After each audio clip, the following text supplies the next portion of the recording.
भी कम लोग जानते होंगे। शिष्ट यानी क्या करने के योग्य है, क्या करने के योग्य नहीं है, जो हम आपको पहले भी बता चुके हैं। किसके सामने क्या करना, किसके सामने क्या नहीं करना। कई बार देखा जाता है, यहाँ तो आपका सिटी है, सिटी के अंदर प्रकार से कम देखने में आती हैं।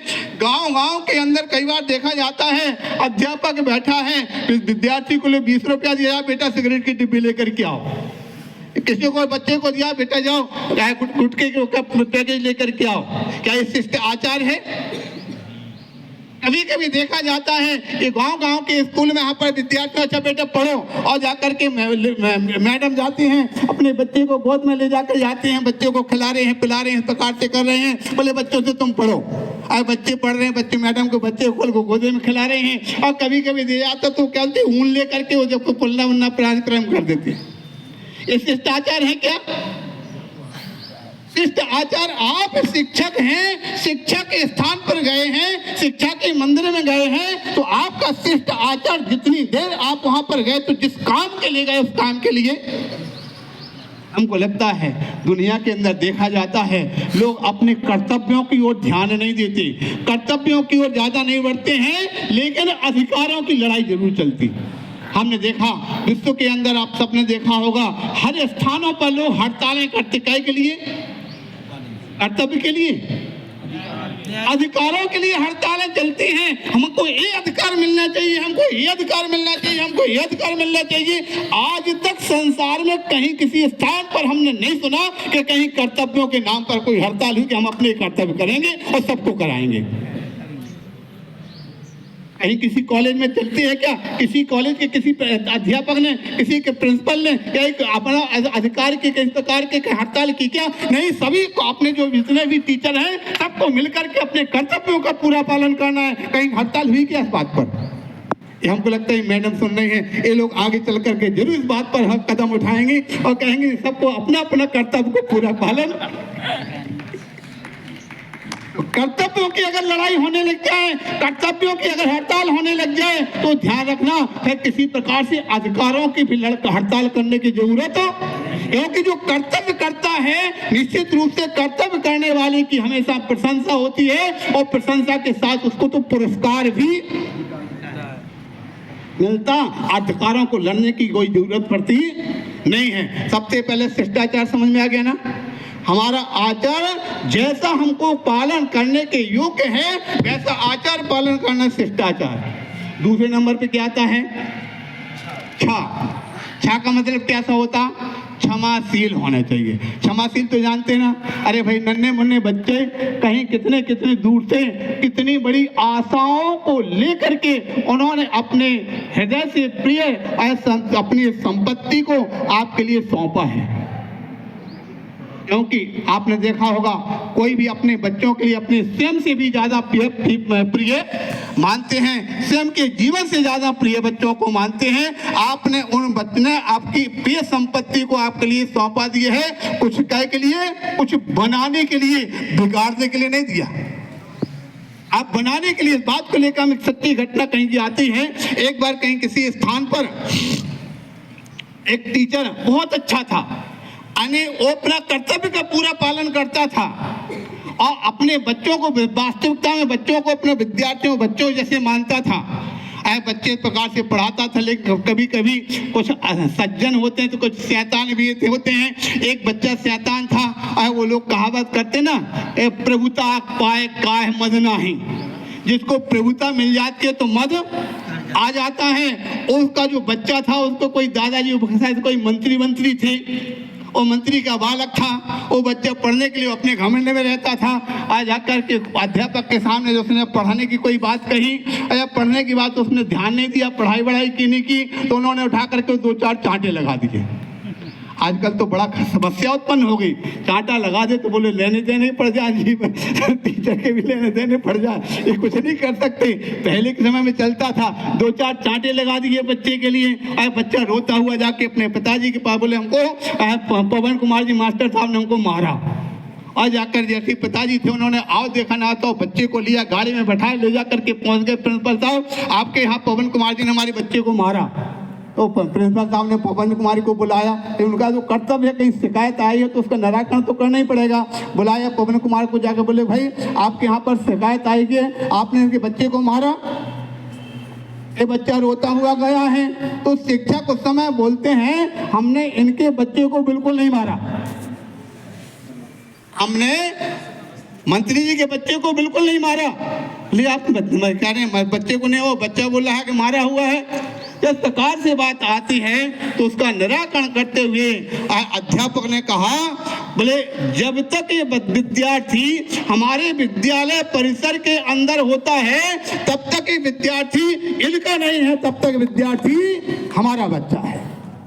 हमने अपने बच्चे को मारा, मंत्री जी के बच्चे को बिल्कुल भी समझ आ गया कि नहीं आ गया?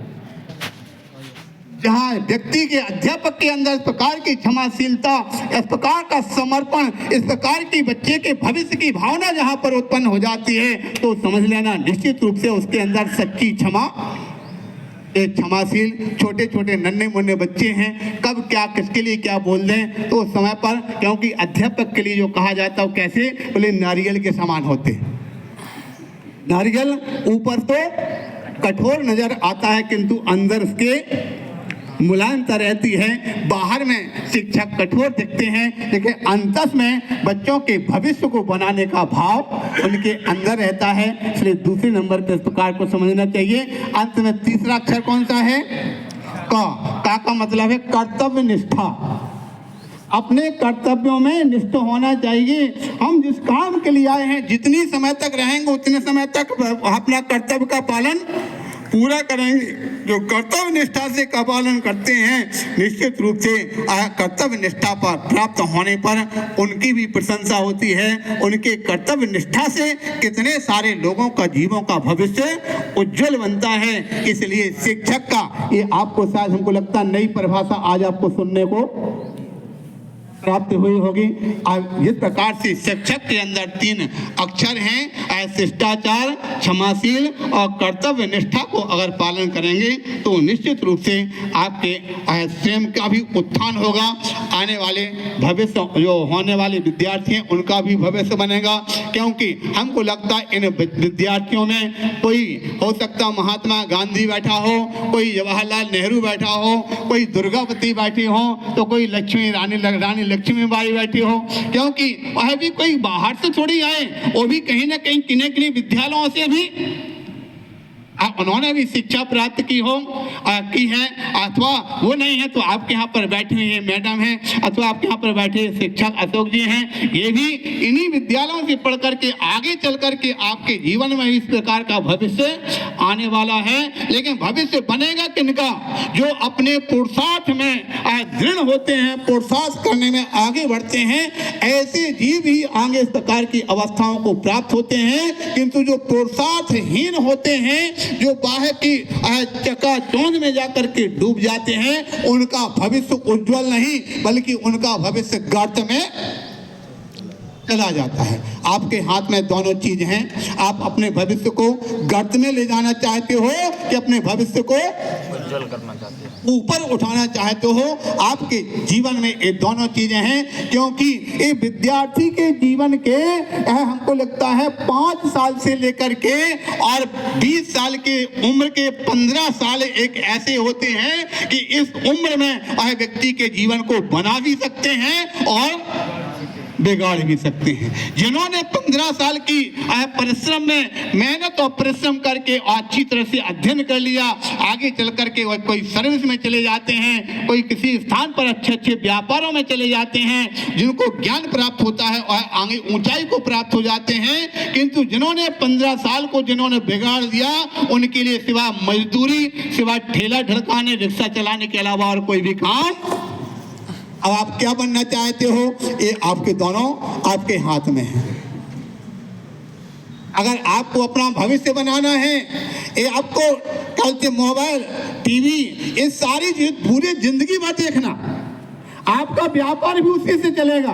लेकिन आज के समय में तो हमको लगता है गवर्नमेंट ने, सरकार ने छोटे छोटे बच्चों को बोले आपकी जो पढ़ाई है वो भी ऑनलाइन चलेगी, वो फोन से ही चलेगी।